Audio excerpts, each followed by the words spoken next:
I set up my wife's secret boyfriend to propose to her in front of everyone, thinking I'd feel vindicated. Turns out, revenge is emptier than betrayal. There's a photo of me, somewhere online, standing on a stage at the National Conference on Ethics in Public Life. I'm holding the clicker too tight, my tie is crooked, and my expression is that strange mix of nervous and determined you only see on people who are about to tell a big lie. The irony isn't lost on me. I was giving the keynote on trust as the foundation of civilization. The crowd was full of polite faces, professors, journalists, a smattering of politicians. The two people I kept searching for, though, were sitting side by side, 3 rows from the front. My wife, Clara, and her colleague, Jake, my best friend. The man she's been sleeping with for months. I wonder sometimes if they remember the speech, if they heard the way my voice cracked just slightly on the word honesty, if they noticed how I looked straight at them, my eyes lingering a second too long, daring one of them to blink first. They didn't. They clapped the hardest at the end. Sometimes I think the universe has a sense of humor so dark it's almost art. If you'd told me a year ago that I'd one day find myself in that situation, a husband betrayed, forced to perform for the world, while my marriage burned behind the curtain, I'd have laughed. That's not who I am, I would have said. I'm Ethan, introverted, reliable, a history professor with too many books and too few stories. I've always believed that life rewards consistency and punishes chaos. Clara was the exception to my rules. She's everything I'm not. Quick-witted, magnetic, effortlessly admired. In every room, she knows exactly what to say. She's the person you call when your life is a mess and you need someone to fix it. People say we balance each other, that I'm her anchor and she's my spark. For a long time, I believed it. Jake was just as easy to like. He was always the first to laugh at my dumbest jokes, the first to buy a round at the bar. He was the guy who'd show up with takeout when you were too tired to cook. Our friendship felt so simple, so real, until it wasn't. Sometimes I replay that night in my head, the night everything changed. It's like a movie scene I can't escape. I was home, grading midterms in my study. Clara's phone was charging on the table, screen lighting up every few minutes with notifications. She was in the shower. I wasn't snooping, at least not at first. But then a message flashed from Jake, just for a second. Wish I could see you tonight. Missing you already. It's strange how the world can end with a sentence. At first, my mind did what minds do best. It rationalized. Maybe it was a joke, a misunderstanding, some silly thing between colleagues.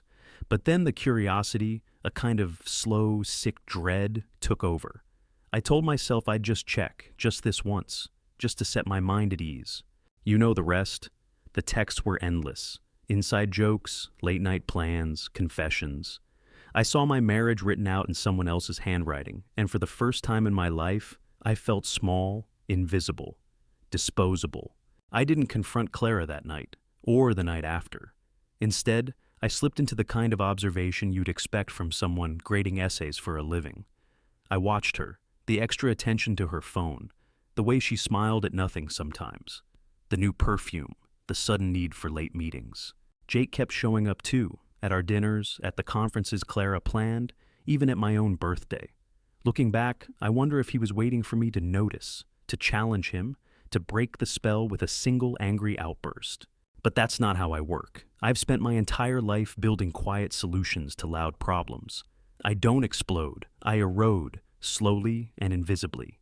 So, when the invitation came for the national conference, my first real spotlight as a speaker, I almost said no. But then a strange idea took root. What if, instead of running from the chaos, I walked straight into it? What if I stood on that stage and spoke about trust, about honesty, while the two people betraying me sat just feet away, faces perfectly composed? It became a kind of game. I wrote the speech with them in mind. Every story, every quote about betrayal, every half-joke about how secrets poison institutions was for them. I watched Jake shift in his seat, watched Clara cross her arms a little too tightly. I waited for someone to crack. No one did. Maybe that's when I realized I needed a new strategy. After the applause died down, we all mingled in the lobby. Jake grinned, clapped me on the back, said, "I nailed it." Clara wrapped her arms around me and whispered, "I'm so proud of you." Her eyes were shining. For a moment, I almost believed her. That night, alone in the hotel room, I tried to replay everything in my head. I wanted to understand where it had gone wrong. Was it me? Did I stop listening? Did I let routine dull us to nothing? But in the end, I found something else inside myself. A stubborn, almost childish refusal to be the victim. If my marriage was a lie, I decided, then I'd make the lie mine. If they wanted to play with fire, I'd build the house around them and hand them the matches.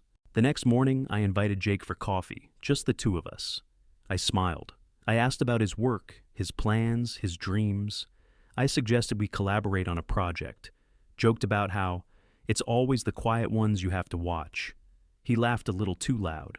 I watched Clara from across the breakfast buffet, her face carefully neutral. For the first time, she looked afraid of me. You might think this is where the anger takes over, where I expose everything, tear down their illusions. But that would be too easy. I want something else, something slower, sharper. I want the truth, and I want to see if they'll ever dare to say it out loud. Until then, I'm content to play the part, the faithful husband, the loyal friend, the man who built a speech about honesty while his whole life was built on a secret. They think I don't know. But the show's just begun. You'd think in stories like this, the world is neatly divided. There's the villain, the victim, the clueless bystander. But real life isn't neat, and no one wakes up in the morning determined to be the bad guy. That's something I've come to realize as the days tick by, watching Jake and Clara move through my life with secret hopes and private fears. Jake was never just the other man. It's easy to hate him, to reduce him to a single label. The home wrecker. I tried to. But I kept remembering nights long before any of this, when Jake and I sat at the bar long after closing, talking about regrets. There was always a sadness to him, a man who once believed in forever, only to have it crumble without warning. Jake had been through a divorce that nearly broke him. I remember how he clung to stories of real families, the ones who stuck together, who weathered storms and grew old, not apart, but side by side. Sometimes, after a couple of drinks, he'd admit how he envied people like me. You and Clara, man, you're the dream. That kind of loyalty, that's what I want. Maybe that's why, when things with Clara started, he told himself a story too, that she was trapped, lonely, deserving of something more. Jake isn't a monster, he's just lost. He wants to be the answer for someone, to finally win the love he couldn't hold on to the first time. His selfishness isn't loud, it's desperate, born from a hollow ache. That's what makes him dangerous. He believes his own justification. There were moments during our fake friendship coffees where I saw the guilt gnawing at him. He couldn't look me in the eye for more than a second. Sometimes he'd almost confess, asking questions about forgiveness, about what makes a marriage real. But he never did. Instead, he clung to the hope that if Clara chose him, if she left me, the story would finally have a happy ending. He never asked what I'd lose. He never wondered if he was filling a void or just digging one deeper. And then there's Clara, my wife. People talk about cheaters like they're all thrill seekers, heartless, cruel. But Clara was always the kindest person in every room. She remembered birthdays, sent thank you notes, cried at sad commercials. She loved fiercely, or so I thought. In the early years, our marriage felt like a secret language. Inside jokes, late-night talks, dreams of little houses and long vacations. But as time went on, the perfection we built started to suffocate her. I didn't see it. I thought I was giving her everything: stability, respect, a partner who never yelled, never strayed. But love, it turns out, doesn't thrive on safety alone. Clara started craving something I couldn't give: unpredictability, the rush of being seen again, not as a wife or a colleague, but as a woman with her own hunger and doubts. With Jake, she found excitement, his quick wit, his easy attention, his admiration that came with no history, no baggage. She told herself it was just a fling, just a secret space to breathe. But the more she snuck away, the more she feared what would happen if she was caught. Clara isn't cold. Every night she wrestled with guilt, her smiles just a shade too tight, her silences stretching longer. I'd catch her watching me, as if she wanted to confess but couldn't find the words that wouldn't destroy us both. Sometimes I think she hoped I'd save her, by seeing through the lie and forcing the truth out. Other times, I wonder if she was as lost as Jake, circling a decision she was too afraid to make. And somewhere in the background, there was Samuel, my father. He came by one Sunday afternoon, the kind of drop-in that's either innocent or a pretext for a talk. He sat at my kitchen table, hands folded, eyes scanning my face with the careful patience of a man who's lived through more than he lets on. It didn't take him long to sense something was off. "You look tired, Ethan, more than usual," he said. I shrugged it off, but Samuel wasn't fooled. There's a heaviness to fathers who have seen families splinter and survive. A day later, I caught him in my study, flipping through the edge of my leather-bound journal. I'd left it half hidden, maybe on purpose. He read a page, closed it quietly, and waited until I came in. "Your mother once broke my heart," he said simply, like he was ordering coffee. I stared at him, stunned. He'd never spoken of that before. She had her reasons. I forgave her. Didn't mean I forgot, or that it didn't hurt. But sometimes you have to decide if a mistake is the end or just a crack you learn to live with. I wanted to argue, to say this was different, that Clara and Jake were different. He shook his head gently. "You think revenge will give you back what you lost, but all it gives you is more emptiness. Sometimes holding on to your dignity means letting go of your anger." We sat in silence for a long time. I wanted to ask how he'd lived with the secret, how he'd woken up every morning and still looked at my mother like she was his world. But maybe I already knew the answer. He chose to keep loving, not because she deserved it, but because he refused to let pain become the only story. That night, I lay awake, turning over all the faces in this mess. Jake with his longing, Clara with her guilt, my father with his scars. I realized I was no closer to understanding what I really wanted: revenge, forgiveness, or just an end to the questions. Maybe there are no villains here, only people afraid of being alone, desperate to be seen.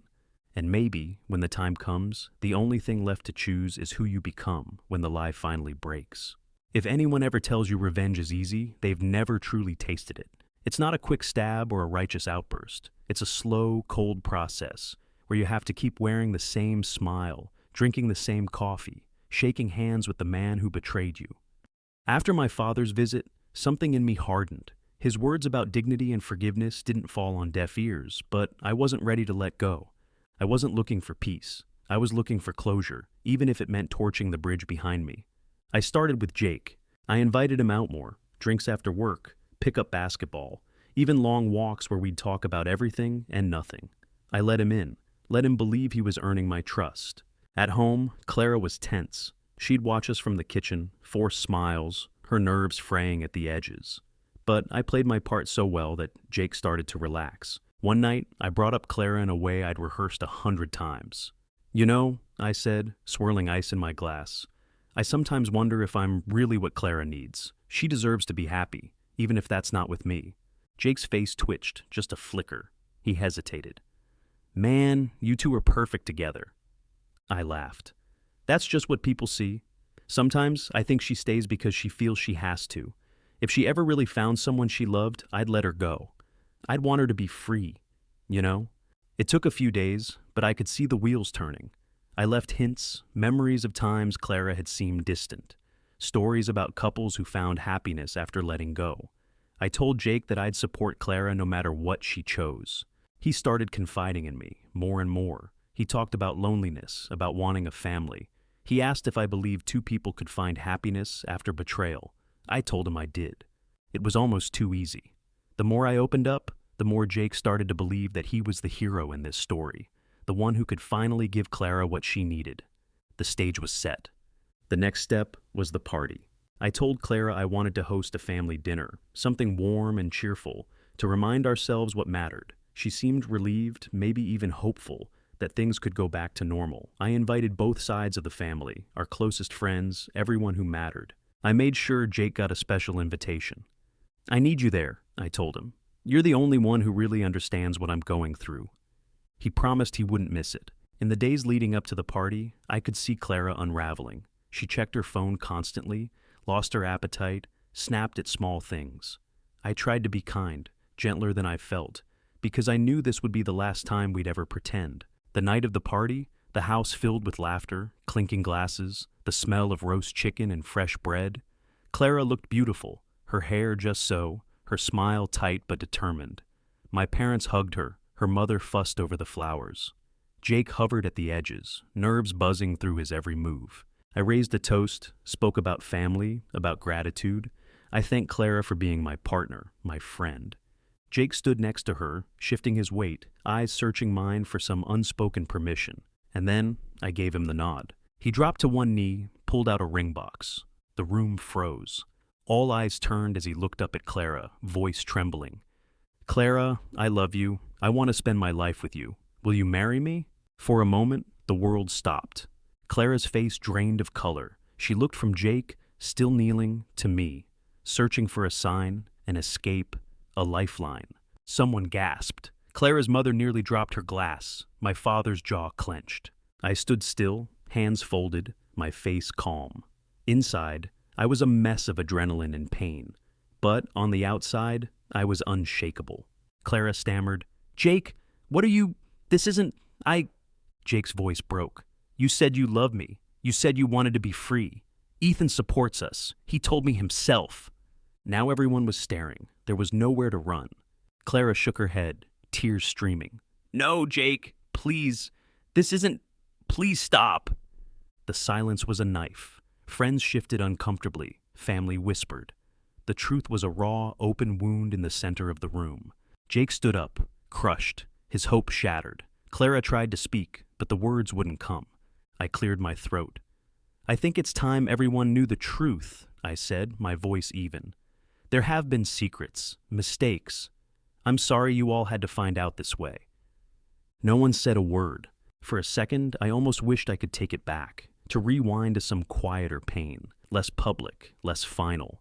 But there was no turning away from the wreckage. I looked at Clara, then at Jake. Maybe they hated me. Maybe I hated myself a little too. But for the first time in months, the lie was gone. There was only truth, ugly, undeniable, and finally free from the shadows. Later that night, after everyone had gone, I sat alone in the kitchen, the house quiet, only the smell of spilled wine and disappointment left behind. I didn't feel victorious. Revenge isn't triumph, it's just the end of pretending. I wondered if I'd ever learn to forgive, or if this would just be another scar to carry. But at least for once, the pain was honest. People think that after revenge, there's relief. I thought so too.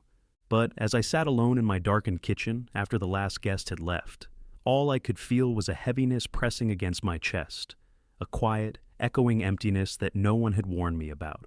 For days after the party, I wandered the apartment like a stranger. The room still smelled like flowers and spilled wine, but nothing felt real anymore. Clara was gone. She'd left quietly, taking only a bag and her tears. Jake didn't call, didn't text. My phone was silent, and for the first time, I wished it would ring with some distraction, even just a spam call.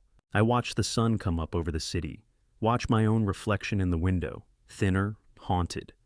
I'd imagined that once I'd exposed them, once the truth was out, I'd feel lighter, maybe even free. Instead, I felt like the world had turned inside out and I'd been left behind. The worst part wasn't losing Clara, or even Jake. It was watching the woman I loved shatter in front of everyone, her pain as raw and public as an open wound. In that moment, revenge tasted nothing like victory. It tasted like ash. I couldn't eat, couldn't sleep.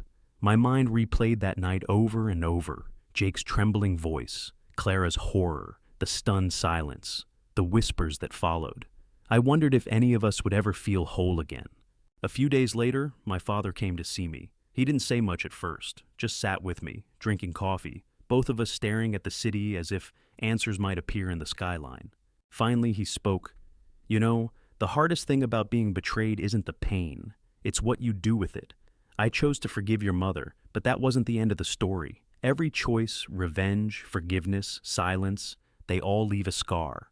The trick is choosing which one you can live with. I shook my head. I thought if I could make them feel what I felt, I'd be okay. I thought I'd feel stronger, but I just feel empty. Samuel looked at me with tired eyes. Son, that emptiness, it's just grief. And if you punish yourself with it long enough, it becomes the only thing you know. You don't have to forgive them for their sake. Do it for you.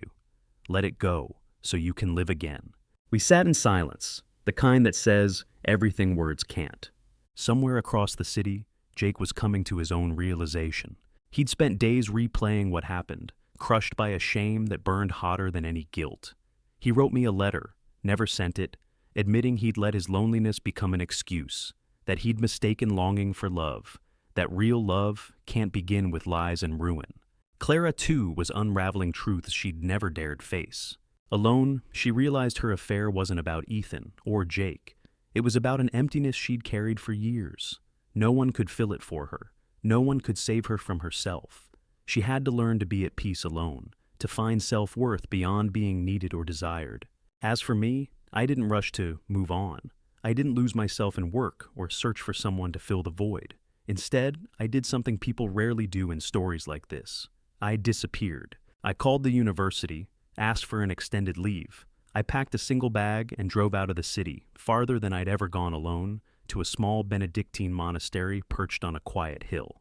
They didn't care about my credentials or my past. There was no Wi-Fi, no phones, no easy distractions, just silence, the rhythm of prayer bells, and the gentle, uncomfortable company of my own thoughts.